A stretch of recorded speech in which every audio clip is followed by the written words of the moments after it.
코로나19 신규 환자 수가 엿새 만에 3천 명대로 내려왔습니다. 정부는 전파력이 큰 오미크론 변이가 이번 주말쯤이면 국내 우세종으로 자리 잡을 것으로 예상했는데요. 방역 패스를 둘러싼 논란도 계속되는 가운데 정부가 대형마트와 영화관, 독서실 등의 방역 패스를 해제하기로 결정했습니다. 취재기자 연결해서 자세히 알아보겠습니다. 최명신 기자. 네, 최명신입니다. 네, 신규 확진자 수 3천 명대로 내려왔군요.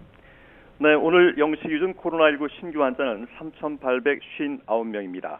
검사 건수가 줄어드는 휴일 영향으로 전날보다 330여 명 넘게 줄면서 엿새 만에 3,000명대로 떨어졌습니다. 일주일 전과 비교하면 854명, 2주 전과 비교하면 734명 많습니다. 해외 유입 역시 전날보다 73명 줄긴 했지만 20일째 세 자릿수를 기록하고 있습니다. 감소세로 접어들던 신규 환자 수가 다시 늘고 있는 점이 주목되는데요. 오미크론 변이가 빠른 속도로 확산하면서 환자 수도 증가세로 돌아선 것으로 보입니다. 정부는 지난주 국내 오미크론 변이 검출률이 26.7%로 직전주 12.5%의 2배를 넘었으며 특히 해외 유입 확진자 가운데 94.7%가 오미크론 감염으로 분석됐다고 설명했습니다. 이어 오미크론 변이가 주한미군 등 외국인 집단 감염을 통해 경기도와 호남권에서 빠르게 확산하고 있다면서 이번 주말쯤 우세 종화가 될 것으로 예측했습니다. 위중증 환자는 579명으로 600명대 아래로 내려왔습니다. 위중증 환자 수가 19일 연속 감소하면서 최대 90%에 근접했던 수도권 중환자 병상 가동률은 30%대 초반까지 떨어지며 안정을 되찾았습니다.